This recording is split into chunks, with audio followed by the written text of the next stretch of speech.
सबको नमस्कार, माननीय व्यासपीठ और जिन्होंने मुझे यहाँ बुलाया, प्रकाश जी पोहरी जी और देशरत्न के मुख्य संपादक और हमारे संगठन के अध्यक्ष विठल राजे पवार जिन्होंने मुझे यहाँ आने की संधि दी। मैं थोड़ा सा मुझे जो सब्जेक्ट दिया है उसके बारे में मुझे बोलना था, लेकिन थोड़ा सा डाइवर्ट करके बोल रही हूँ कि मैंने 33 इयर्स जलगांव डिस्ट्रिक्ट में सर्विस किया है और मैंने जो सर्विस की है वो पूरे ग्रामीण एरिया में की है, ग्रास रूट पे काम किया है मैंने। मेरी छोटी 1.25 महीने की बेटी छोड़ के मैंने पूरा हिंदुस्तान घूमा है। जो मेरी बेटी मुझे भूल गई थी, 3 साल में होने तक मैं घर भी नहीं आई और मेरी बेटी मुझको मम्मी बोल के पहचानती नहीं थी। इतना सारा अलग अलग ट्रेनिंग मैंने लिया और नेशनल डेयरी डेवलपमेंट बोर्ड जो NDDB बोलते हैं उसकी तरफ से मैंने ये पूरा ट्रेनिंग लिया एक्सटेंशन वर्कर का, और एक्सटेंशन वर्कर बन के मैं पूरे गांव-गांव घूमी। मैं जलगांव डिस्ट्रिक्ट में महीने में 17 दिन घर से बाहर रहती थी। जो सुबह 6 बजे घर का खाना पका के मेरा टिफिन लेके मैं जाती थी, और तब फोन भी नहीं थे, गाड़ी नहीं थी, बहुत बार पैदल चली।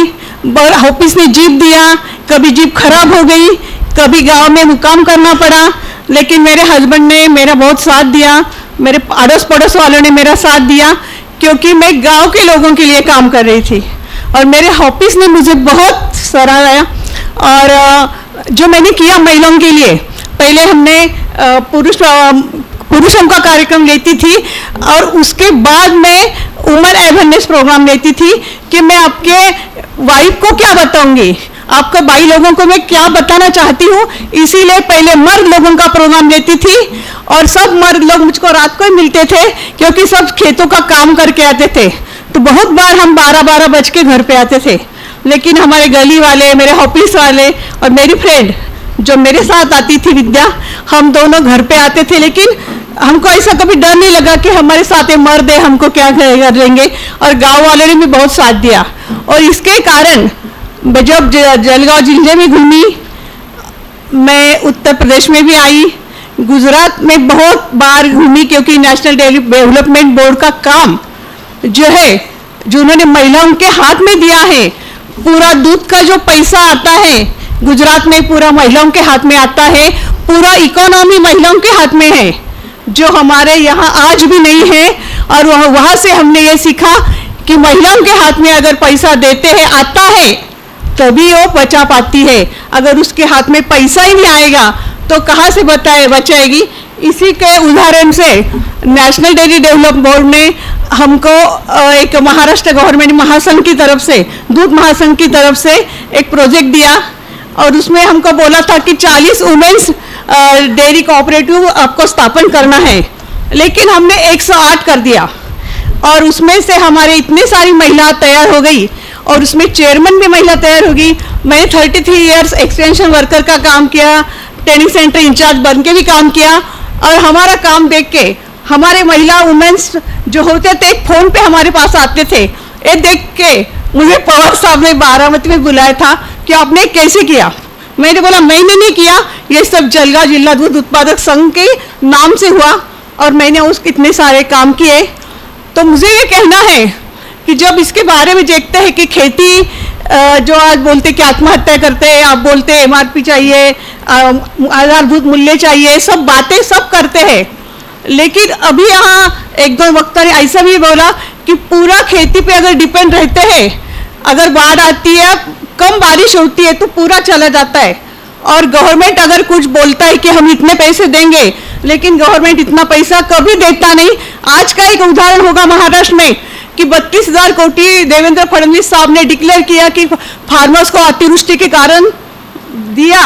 आप लोगों ने भी, आपके यहाँ पत्रकार बैठे, आप लोगों ने वहाँ छाप दिया कि 32,000 कोटी 32,000 कोटी।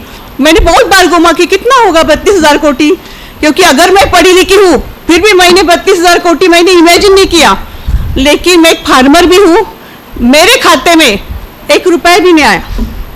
अगर मैं इतनी एजुकेटेड हूँ, मैं शेतकरी संगठन के काम कर रही हूँ, फिर भी मेरा नहीं आया। फिर मैंने बहुत बार फॉलो किया तो लिस्ट में आया KYC नहीं भरा है, तो KYC की लिस्ट में भी मेरा नाम नहीं आया, क्योंकि हमारा पूरा गांव 70% अतिवृष्टि हुआ था और तहसीलदार और कलेक्टर उस दिन हमारे गांव में थे कि पूरा गांव का 100% देना चाहिए, फिर भी 1 रुपया नहीं मिला। और केवाईसी में भी मेरा नाम नहीं आया और वो जो कर्ज मिला वो भी नहीं मिला। अगर मेरी ये कंडीशन है तो मैं क्यों आत्महत्या न करूं? क्योंकि अगर मेरी 70 नहीं तो 75 क्विंटल अगर मेरी कपास पूरी की पूरी बह गई, 1 रुपया भी नहीं आया। और अभी मैं तो रिटायर हूँ और कोऑपरेटिव में तो तनख्वाह भी कम तनख्वाह में काम किया है, क्योंकि मैंने इतने साल काम किया। तो लास्ट में जब रिटायर हुई तो मेरा 62,000 पेमेंट था और अभी पेंशन मिल रही 4,000 रुपये। तो मुझे भी बहुत उस दिन जब दसरा था मैं इतना रोई कि जैसा लगता है कि अन्न गोड नहीं लागत, मराठी में बोलता है। तब मैंने सच्ची कहा कि अरे सब मुझे अन्न नहीं गोड लग रहा है, मेरा दिल नहीं लग रहा है। मैं दिवाली से कैसे कैसे बैठ रही। मैंने बोला अगर मेरी बेटी जो लंदन में डॉक्टर है मुझे हर महीना पैसा भेजती है, मुझे पैसे की ये नहीं, फिर भी मैं इतनी परेशान हूँ, तो जो मेरे सारे गांव वाले हैं ये कैसे सोएंगे, कैसे खाएंगे? और एक बात मुझे आज यहाँ बोलनी है कि आत्महत्या क्यों करते हैं? तो क्यों ना करें अब? क्योंकि जब गवर्नमेंट बोलता है कि 2400 रुपये मक्के का क्या आधारभूत कीमत देंगे, MSP देंगे, और हम ये केंद्र शुरू कर रहे हैं। पहला मक्का आके दूसरा मक्का भी हमारा आएगा, मार्च एंड में आएगा। तब पहला मक्का भी किसने खरीदने के लिए एक भी केंद्र लगा नहीं है हमारे यहाँ, कि जहाँ पूरा भाजपा का है और पालक मंत्री भी भाजपा की है, लेकिन वहाँ ऐसी कंडीशन है। और अभी दूसरा मक्का कब खरीदेंगे? तब तक व्यापारी पूरा 1400 रुपये मक्का खरीद रहा है और MSP है 2400 रुपये। क्या करेगा?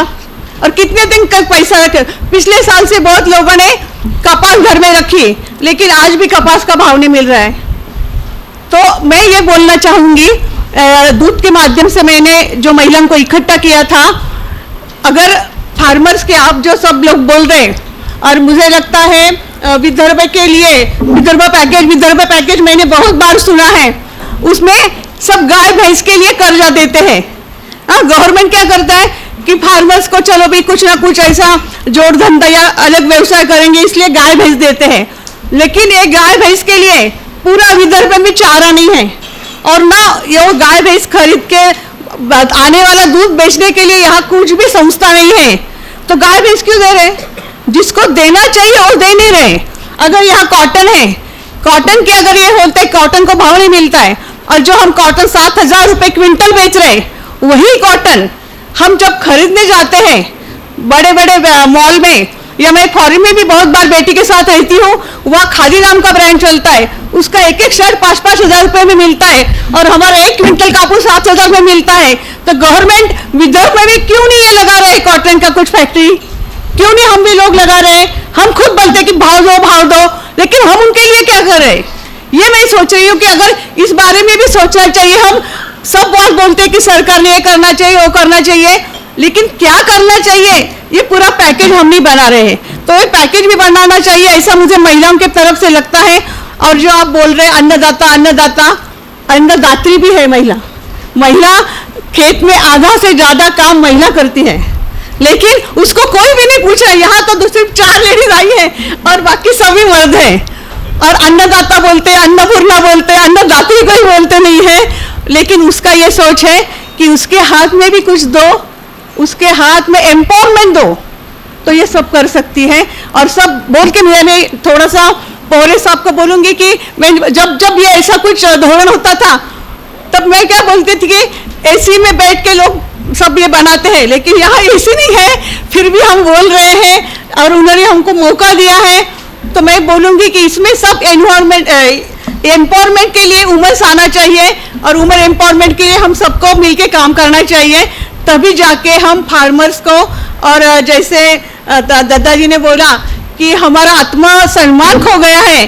अगर हमारा यानी कि सबका, उन्होंने सबको इंक्लूड किया है, तो उसमें से वुमेन भी आती है, क्योंकि आधा हिस्सा तो वुमेन ही है, और इनको हमने निगलेक्ट नहीं करना चाहिए। धन्यवाद।